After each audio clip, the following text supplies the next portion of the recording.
Welcome. This video is about Scanxiety. Scanxiety. What is it? It's a combination of the word scan and anxiety. Scanxiety. Everyone who has cancer or has been diagnosed with cancer, whether you're a short hauler or a long hauler, you've heard of this term. And it's a way of describing the anxiety you feel around getting scans. Why do you get scans? Scans are there to monitor your disease. Find out if everything's still okay, or find out if something's gone wrong. And with that information, you can do something about it. If everything's going great, you celebrate. If something's not going right, then what is it? Do we need further testing? What's the plan, right? It sets you off on a different course. So scanning is a big deal. It can transform your life. It can take a life that's plugging along normally and just plunge it into chaos, depending on what the results are. So I figured out very early on that I'm going to have to deal with this for a long time because I was diagnosed with ocular melanoma on New Year's Eve. And this eye is not real. Boom, boom, boom, boom, boom. You can't do that with a regular eye. Don't try it. It will hurt a lot. But that doesn't hurt because that's a prosthetic.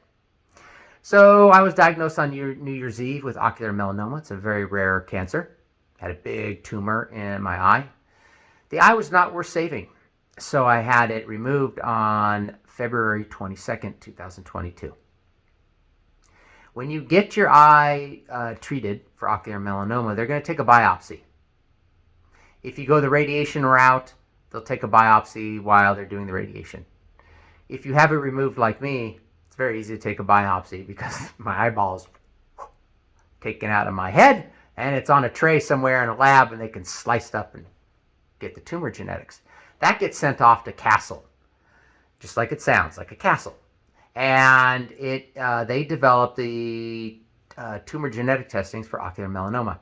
And they have different classes. They have class 1A, very low chance of metastasization. Class 1B, a little bit higher. Then there's class 2, which is this huge exponential leap. So because of the size of my tumor, I'm like, I'm probably class 2. And sure enough, I was class 2. Also PRAME positive, P-R-A-M-E positive. That is another genetic orientation that supposedly makes class 2 even worse. So I got rock bottom genetics. I have a 72% chance of metastasization in the liver or lungs over the next 5 years. And the risk never goes away. That's the most insidious part about ocular melanoma. We all have a lifetime risk of metastasization. Just some have a higher risk. It could come hit you at 6 months, 2 years, 5 years, even 20. Some people go 20 years with clean scans and then boom, lesions in the liver. Once it's in the liver, the clock starts ticking. There's not a huge amount of options. It's largely whack-a-mole because you'll just be hitting down these tumors with immunotherapy or other treatments and they just kind of keep cycling back. So you don't want the metastasization in the first place because once it's there, you are in a race against time. So because of the class of my tumor, ocular melanoma class 2, I'm on an aggressive scanning schedule. I'm going to get an MRI liver scan with contrast using EOVIST every 3 months. Every 3 months, I'm getting a scan and reviewing that scan with my oncologist. So you could see they come back to back. 3 months just flies by in real life, right? You don't even realize it. It's like, oh, time for another scan. So 4 times a year, I get an MRI liver scan. 2 times a year, every 6 months, I get a CT torso scan with contrast to look at my lungs, but it also allows you to look at the liver and other organs in your torso using a different type of technology. This being CT is like an X-ray. So one's an X-ray and one's magnetic resonance imaging. So that's my life. Now I had a kind of a little shocker on my first MRI liver scan. Came back with 4 lesions of indeterminate nature. What does that mean? It means we don't know what it is.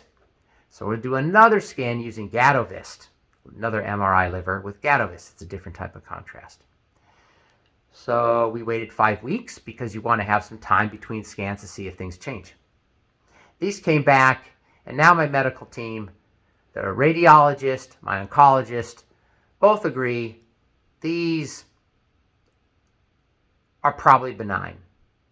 They can't say, yes, they are 100%, because that's just not how it works in medicine. There's just always probability, right? So I basically had what would be called no evidence of disease, NED, NED. You'll see that one a lot. NED means no evidence of disease.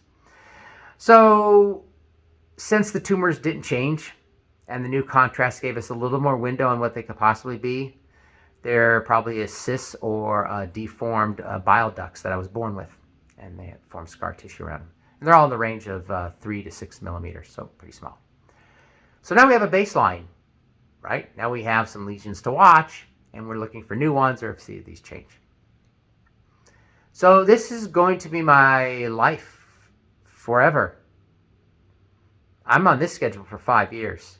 After that, maybe I'll get liver scans every 4 months instead of every 3 for the next 5 years. And then after that, maybe it's every 6 months. But this is my lifestyle. So I knew right away, it's like, wow, I have to figure out a way of dealing with this. I cannot let this cancer consume my life. In between scans, I want to live life to the fullest with the least amount of anxiety and with my head as clear as possible. So I'm like, I better develop some techniques. So what I did, since I'm a logical type person, I'm like, so what is this scanning about? This scanning is about, it's informational, right? We're trying to find out what's going on. Is everything great, or is a problem arising? So that's what I tell myself all the time. The scan is not good or bad. And really the news is not really good or bad. It's preferable that I have a clean scan, of course. However, if they do find a lesion, I want to know about it. I don't want to go on just not realizing I have a lesion growing in my liver, because the earlier you treat it, the better, right? So I try to view scans as a neutral fact-finding mission, and whatever information we get is a good thing to have, because with information I can make decisions. So I view them as informational gathering, not as a bringer of bad news or good news. I just want to know, because knowing is helpful. That helps a lot, because I have a wait and see, right? Well, time to get the scans. I'll deal with the results when they come up. But until then, there's no point in getting all worked up about this. The other thing I've done is I really like Vietnamese food. And there's a lot of Vietnamese food over the hill in San Jose. So I kind of pick out a different restaurant each time, or one of my favorites. And I go get Vietnamese food after I get my scan. So now I'm associating the scanning event with the reward, something I'd really like to have. So as I'm driving, just usually listening to a podcast or something, or some music I want, I'm thinking about all the delicious food I'm going to eat after the scan. That's kind of a reframing thing, right? I'm going to take something that could be anxiety producing and attach it to a reward. So now going to get my scan is one step I need to take to go eat Vietnamese food. Right? It's my goal is really to go get Vietnamese food. And the scanning is something I have to do before I get it. Right? It's something I have to get out of the way before I get what I'm really there for, and that is go eat delicious food. So I try to think of it as like that. Going over the hill to get my scans is really a chance to go eat Vietnamese food, or maybe it's barbecue, or maybe it's a great sushi restaurant, but it's a chance to go eat delicious food. And the scanning is just incidental. It's something that's like an errand I have to do, right? Oh, I have to go get this scan before I go eat. So that helps a lot too. Another thing that really helps, and this is just how I'm wired, everyone's different, but Tight enclosed spaces make me feel safe and relaxed. So if an MRI machine wasn't so noisy, I would fall right to sleep. No problem. I'd be out. So for me, being in an MRI machine is not frightening. It's actually very calming and relaxing. I like it. So I don't have to deal with that. Some people need to take a beta blocker or some Valium or some other drug just to deal with the closed space because they're claustrophobic, but I'm not. So those are the techniques I'm using myself to kind of reframe this scanning schedule in a way that doesn't enable cancer to ruin my life, right? Cancer was just given to me, right? I didn't do anything. They don't even know what causes ocular melanoma. And really, they don't know what causes most cancer. I mean, they'll tell you it's a mutation or something like that, right? It's DNA gets damaged. But that still doesn't explain why you personally got cancer. Most of it's a mystery, right? Oh, I got breast cancer. I got colon cancer. I got pancreatic cancer. There's nothing you can pinpoint in your life that caused it. So cancer is something that's like bestowed upon us, right? It's a burden. It's a big burden that's just, boom, laying on our shoulders. It's like, here you go. Here's cancer. Like, oh, thanks. So now I got to deal with this cancer. However, if you let the cancer ruin your life emotionally through anxiety and fear, that's on you, right? And I don't mean to blame the victim, but what I mean is, yes, you got the cancer, but what are you going to do about it? That is something you do have control over. It could be controlled through drugs, through mindfulness, meditation, yoga. It's a whole bunch of things, but you need to get it under control. Because you get punished once by the cancer. That's not your fault. That's just dumb luck for most of us. Then, if you let it control your life, you punish yourself. So the first time you're punished, and it's not your fault, it's just a burden. But if the anxiety takes over your life, now you've punished yourself twice, right? One was not your fault, but one is your fault. Meaning in your control. You can do something about it. So do something about it. If that means pharmaceuticals, go for it. No shame. Go to a doctor, go to a psychiatrist, say, hey, I'm losing my mind here. This cancer is consuming me. Please, let's figure out what anti-anxiety, anti-OCD, antidepressive drugs, and let's dial in a perfect dose for me so I can function normally and not have cancer control my life. Then there's the psychedelics. All right, this is something you do on your own. You're not going to find any doctor. Well, you may find a doctor that will help you work through PTSD through psychedelics, but they're few and far between. So the psychedelics are your traditional ones. That's MDMA, which is also known as ecstasy, the love drug. There is Psilocybin, which is magic mushrooms. And there's Cannabis. What these three things have in common is they tend to increase neuroplasticity. It allows you to rewire old habits and emotional pathways in your brain. That's the magic of these drugs. Alcohol doesn't do that. Alcohol is the worst, actually. Do not start drinking to deal with your anxiety.